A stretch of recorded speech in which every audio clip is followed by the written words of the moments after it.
자, 스가랴는 학개서보다는 좀 양도 많고 내용도 조금 복잡한데 제가 또 복잡한 얘기를 아주 기가 막히게 잘 요약해 드리지 않습니까? 자, 학개 스가랴의 차이점을 먼저 보도록 하겠습니다. 자, 학개는 3개월이라는 짧은 기간, 스가랴는 3년이라는 긴 사역 기간입니다. 자, 학개서는 우리가 앞에서 봤듯이 되게 현실적이고 예언적이에요. 예언적이라는 말이 여러분들이 무슨 뜻인지 이제 알겠죠? 예언적이라는 것은 미래의 일을 예언한다 그런 말이 아니에요. 예언적이라는 말은 경책하고 권면하고 경고하고 소망을 주는 감동적인 설교체의 메시지를 가리켜서 예언적이라고 합니다. 근데 묵시적이라는 건 뭘까요? 묵시적. 제가 한번 설명을 드렸어요. 묵시적이라는 건 뭐냐 하면은 대개 예언 이런 거 필요 없어요. 이미 결정됐어. 뭐 심판, 경고 이런 거 필요 없어요. 결정된 거예요. 결정된 건데 드러나지 않은 거. 드러나지 않은 미래의 하나님의 계획. 그러나 이게 감춰져 있는 거예요. 이것을 쓱 드러내 보여주는 거예요. 보여주는데 이건 설득하기 위한 게 아니니까 보여주기 위한 거니까 되게 이미지로 보여주는 거예요. 그러다 보니까 되게 비유적인 그림들이 많이 나옵니다. 그래서 환상계시예요. 환상계시. 그래서 다니엘서 말씀이라든지 요한계시록 말씀이라든지 스가랴서 말씀에 보면은 엄청나게 많은 환상 메시지들이 나옵니다. 그래서 스가랴서는 미래의 비전, 미래의 소망, 미래의 계획들을 제시하고 학개서는 구체적인 복을 제시합니다. 그리고 영광의 메시아, 스가랴서는 미래에 있게 될, 반드시 있게 될 하나님의 묵시적인 계시를 드러내 보여주는데 그게 성전의 완성으로서의 메시아, 바로 고난받는 예수님에 대한 이야기를 스가랴서가 하고 있다는 사실입니다. 이제 점점 예수님이 가까이 오고 있다는 걸 우리가 통독해가면서 우리가 이제 감을 잡을 수가 있게 되는 겁니다. 자, 여러분, 스가랴는 총 2개의 단락으로 나눠져가 있어요. 첫 번째 단락이 뭐냐 하면은 환상 계시. 그리고 두 번째가 뭐냐 하면은 예언 계시. 간단하죠. 그래서 1에서 8장까지가 환상, 9에서 14장까지가 예언. 근데 여러분, 이 환상 계시에서는 날짜들이 나와 있습니다. 1장 1절, 7절, 7장 1절. 이게 520년, 519년, 518년. 1년 단위로 그렇게 날짜가 기록되어 있습니다. 그럼 무슨 말이냐면 520년부터 516년까지 4년 동안의 성전이 건축됐죠.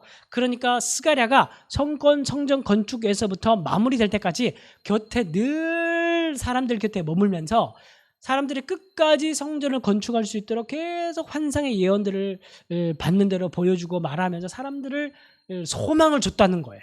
말씀의 역할이 그래야 되지 않겠습니까? 그런데 스가랴서의 이 환상 예언들은 단순하게 환상만 보여주는 게 아니라 스가랴서 안에 천사의 해석이 함께 붙어 있습니다. 그래서 스가랴서의 묵시는 정확하게 무슨 말씀인지 또 알 수가 있습니다. 그리고 9장에서 14장까지는 성전이 완공되고 난 이후에 메시아를 바라보면서 완공 이후에 스가랴가 한 예언들입니다. 자, 그러면 지금부터 첫 번째 파트의 8가지의 환상을 살펴보도록 하겠습니다. 자, 첫 번째 환상이 뭐냐 하면은 감찰하는 기사들이 나와요. 말을 타고 막 득득득득득득득 막 온 세상을 막 돌아다니는 그런 기사들이 나옵니다. 근데 이 기사들은 당연히 천사들이겠죠.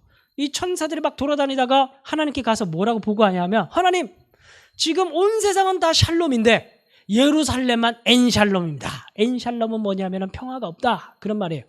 그러니까 예레미야를 통해서 예언했던 70년이 다 찼는데 이제 이스라엘에게도 평화를 주셔야 되지 않겠습니까? 그렇게 기사들이 하나님께 보고를 합니다. 그러니까 하나님께서 그래 맞다. 때가 무르익었구나. 그렇게 오케이 하는 그런 장면이 나옵니다.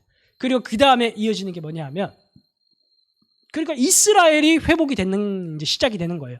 이스라엘은 이방인들로부터 지배를 당하고 있었죠. 그런데 지배를 당하고 있었던 이스라엘이 회복한다는 것은 곧 이방인들이 심판을 당한다는 말과 같은 맥락의 이야기가 되는 겁니다. 그래서 이어지는 두 번째 환상에서는 네 뿔과 대장장이 이야기가 나와요. 대장장이가 네 뿔을 막 뿔로 막 쪼개가지고 다 없애버립니다. 자, 그러면서 천사가 이것을 뭐라고 해석해 주냐면 바로 이방 나라들이 이렇게 심판을 당할 것이다. 너희들이 괴로웠지, 힘들었지. 그러나 이 고통의 때는 끝났어. 이제 하나님께서 너희를 기억하시고 다시 너희를 돌이키실 것이야. 돌이키지 않았니? 너희들이 돌이켰을 뿐만 아니라 이방 나라도 그들의 죄에 따라서 하나님께서 심판하실 것이야. 걱정하지 마라. 그렇게 해서 위로하는 그런 장면인 거예요. 그러니까 성전 건축하고 있는 중에 이런 소망의 메시지를 해주니까 얼마나 기운이 났겠습니까? 그리고 세 번째 예언에서는, 환상에서는 측량사가 등장해가지고 어느 예루살렘 도성을 측량줄로 측량을 합니다. 왜 예루살렘 도성을 측량할까요? 이제 예루살렘 성이 부흥할 거라고 얘기를 하고 있는 거예요. 자, 그리고 또 동시에 네 번째 환상이 이어지는데, 네 번째 환상에는 여호수아가 등장합니다. 여호수아가 등장하면서 여호수아의 더러운 옷을 벗기고, 그리고 그에게 깨끗한 옷을 입히고, 그의 머리에 면류관을 씌워줍니다. 자, 그러니까 이거는 뭘까요? 이거는 그의 죄를 씻겨주는 거죠. 근데 여러분, 이 여호수아는 대제사장이죠. 이스라엘을 대표하는 그런 사람입니다. 그러니까 여호수아의 더러운 옷을 벗겨준다는 것은 이스라엘 백성들의 죄를 이제는 하나님께서 용서해 주겠다는 겁니다. 그리고 그들에게 관을 씌워준다는, 그들을 하나님께서 영화롭게 해주겠다, 그 약속을 해주는 겁니다. 그리고 그 다음에 스룹바벨 이야기가 나옵니다. 스룹바벨은 총독이죠. 스룹바벨은 또 다림줄을 들고 나와요. 스룹바벨은 뭐 하는 사람이냐면 성전 건축을 주도하는 사람이죠. 스룹바벨을 통해서 결국 성전이 완공되고 말 것이다, 이것을 확실하게 보여주는 환상이 되는 겁니다.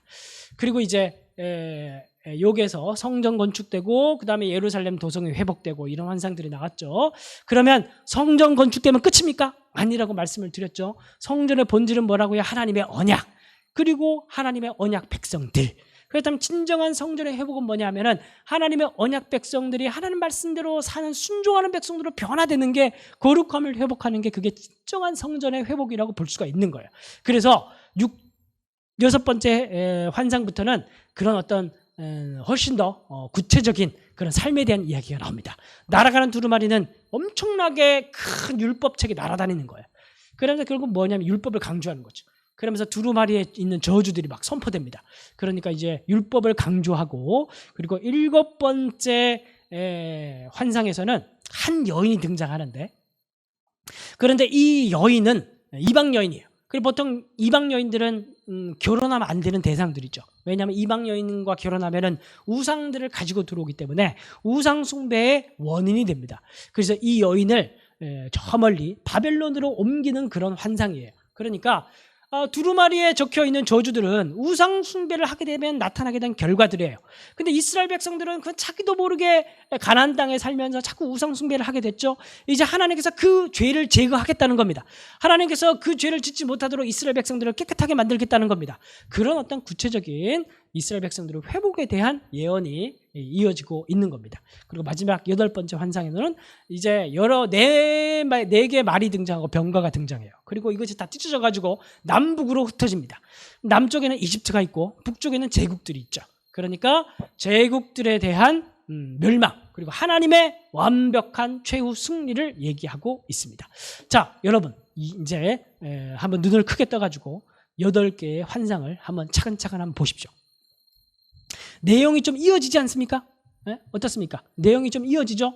바로 네 제국의 심판, 제국은 심판을 당하지만 예루살렘은 부흥하고, 그리고 수룹바벨과 여호수아는 대제사장과 총독, 레위 지파와 다윗 지파, 이를 통해서 이스라엘 백성들의 온전한 회복을 얘기하고 있죠. 6번과 7번은 뭐예요? 이스라엘 백성들의 거룩한 삶의 회복. 그리고 8번과 1번은 또 짝이죠. 뭐냐면 때가 무르익은 거예요. 무슨 때가 무르익었습니까? 하나님의 최후 승리. 결국 이방 제국이 악이 승리하는 것처럼 보이지만 결국 하나님께서 이 모든 승리를 메시아의 도래를 통해서 이끌어 가실 그 하나님의 승리가 보이는 그 모든 과정이다라는 걸 우리가 스가랴의 8개의 환상을 통해서 알 수가 있습니다. 이걸 여러분들이 혼자서 이 이야기를 보려고 하면 죽었다 깨어나도 이해가 잘 안 될 겁니다. 근데 이걸 제가 이렇게 딱 정리해주고 그림을 보니까 전체 그림이 딱 잡히는 거예요. 이 전체 그림을 가지고 여러분들이 스가랴의 환상을 읽으면 환상적으로 읽을 수가 있습니다. 자, 그렇다면 이제 그 얘기가 끝나는 마지막에 베델에서 대표단들이 스가랴에게 방문을 합니다. 방문을 해가지고 뭐라고 얘기하냐면 성전 건축을 해가는 과정 가운데 성전 파괴 일이 도래했어요.